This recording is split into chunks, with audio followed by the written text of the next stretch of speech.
കേന്ദ്രത്തിനൊപ്പം നിൽക്കണം. അതുതന്നെയാണ് കേരളത്തിന്റെ ഏറ്റവും നല്ല കാലങ്ങൾക്ക് സുഗമമായ ഒരു തീരുമാനം എന്ന് പലരും ഇപ്പോൾ മനസ്സിലാക്കി കഴിഞ്ഞു. ഒരുപാട് പദ്ധതികൾ കേന്ദ്രവുമായി ചേർന്ന് നിന്ന് സംസ്ഥാനത്തെ മന്ത്രിമാർ കൊണ്ടുവരുമ്പോഴും കേന്ദ്രത്തോട് ചേർന്ന് നിൽക്കാതെ പോയ ആ 10 വർഷം പലരും ഓർമ്മിക്കുകയാണ്. ഇപ്പോൾ PM ശ്രീ പദ്ധതിയുമായി ബന്ധപ്പെട്ട് സന്തോഷ് പണ്ഡിറ്റ് അദ്ദേഹത്തിന്റെ ഫേസ്ബുക്കിൽ കുറിച്ച ഒരു കുറിപ്പ്. അദ്ദേഹം പറയുന്നു, അന്ധമായ രാഷ്ട്രീയം കളിച്ച് PM ശ്രീ പദ്ധതി നടപ്പാക്കാത്തവർ യഥാർത്ഥത്തിൽ പാവപ്പെട്ട കുട്ടികൾ പഠിക്കുന്ന സർക്കാർ സ്കൂളുകളുടെ അടിസ്ഥാന സൗകര്യ വികസനത്തിന് ലഭിച്ച അവസരമാണ് ഇല്ലാതാക്കുന്നത്. പദ്ധതിയിൽ ചേരാതിരുന്ന കേരളത്തിന് ഇപ്പോൾ തന്നെ 3000 കോടിയുടെ നഷ്ടം ഉണ്ടായി. MDMA കുട്ടികൾക്ക് എത്തിച്ചു കൊടുത്ത അധ്യാപികമാരുടെ അത്ര ദോഷം PM ശ്രീ പദ്ധതി കൊണ്ട് കേരളത്തിന് ഉണ്ടാവില്ല. PM ശ്രീ പ്രധാനമന്ത്രി സ്കൂൾസ് ഫോർ റൈസിംഗ് ഇന്ത്യ പദ്ധതി വന്നാൽ കേരളത്തിൽ പ്രളയം വരും എന്ന് ചിന്തിക്കുന്നവർ ശ്രദ്ധിക്കുക. കേരളത്തിൽ ചില സ്കൂളുകളിൽ അധ്യാപകർ തന്നെ കഞ്ചാവ് MDMA കച്ചവടം നടത്തുന്നു. 3 അധ്യാപികമാരെ MDMA കുട്ടികൾക്ക് എത്തിച്ചു കൊടുത്തതിന് അറസ്റ്റ് ചെയ്ത വാർത്ത വായിച്ചില്ലേ? എന്തായാലും അത്ര ദോഷം PM ശ്രീ പദ്ധതി കൊണ്ട് കേരളത്തിന് ഉണ്ടാവില്ല. ഒരു രഹസ്യം പറഞ്ഞുതരാം.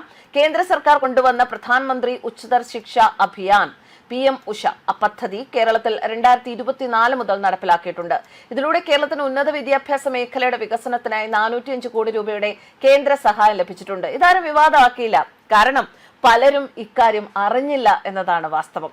2022 ഇന്ത്യയിൽ തുടങ്ങിയ PM ശ്രീ പദ്ധതിയിൽ ഭൂരിഭാഗം സംസ്ഥാനങ്ങൾ ഒപ്പുവെച്ച് സ്കൂളുകൾ തിരഞ്ഞെടുത്താൽ 1500 കോടി രൂപ കേന്ദ്ര സർക്കാർ കേരളത്തിന് കൊടുക്കും.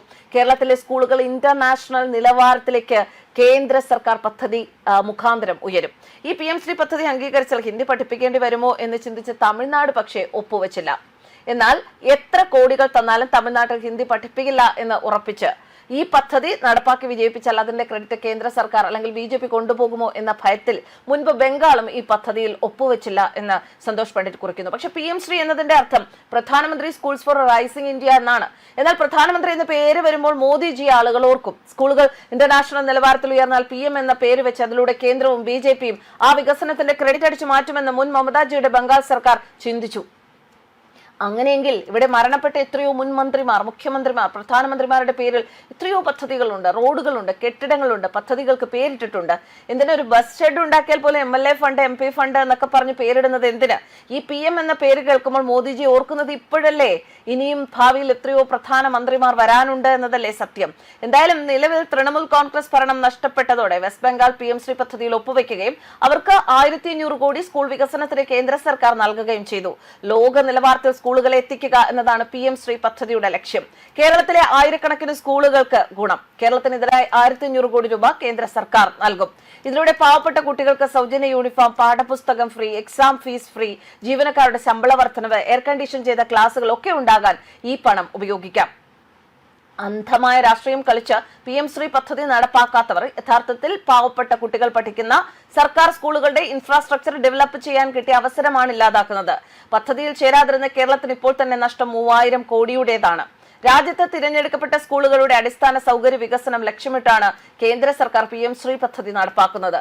രാജ്യത്താകെ 14500 PM ശ്രീ വിദ്യാലയങ്ങളുടെ വികസനമാണ് വിഭാവനം ചെയ്യുന്നത്.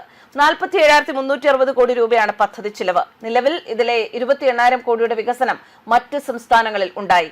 PM ശ്രീ പദ്ധതിയിൽ പണ്ടത്തെ അക്ബറിന്റെ ഭരണപരിഷ്കാരം, ഹുമയൂണിന്റെ ഭരണപരിഷ്കാരം, ഔറംഗസീബിന്റെ ഭരണപരിഷ്കാരം, മുഗളന്മാരുടെ ഹീറോ ചമയിൽ അവരുടെ തള്ളുകഥകൾ ചിലപ്പോൾ അധികം ഉണ്ടാവില്ല. പക്ഷേ മോഡേൺ ഇന്ത്യയുടെ വികസനത്തെ കുറിച്ച് വിദ്യാർത്ഥികളെ പഠിപ്പിക്കും. കേന്ദ്രത്തോട് ചേർന്ന് നിന്ന് ഇനിയെങ്കിലും കേരളം സമ്പന്നമാകട്ടെ. ഇനിയെങ്കിലും ഓവർ രാഷ്ട്രീയം കളിക്കൽ, വോട്ട് ബാങ്ക് പ്രീണനം അവസാനിപ്പിച്ച് ബുദ്ധിപൂർവ്വം പെരുമാറുക. ഇങ്ങനെയാണ് സന്തോഷ് പണ്ഡിറ്റിന്റെ കുറിപ്പ്. ന്യൂസ് ഡെസ്ക് കർമ്മ.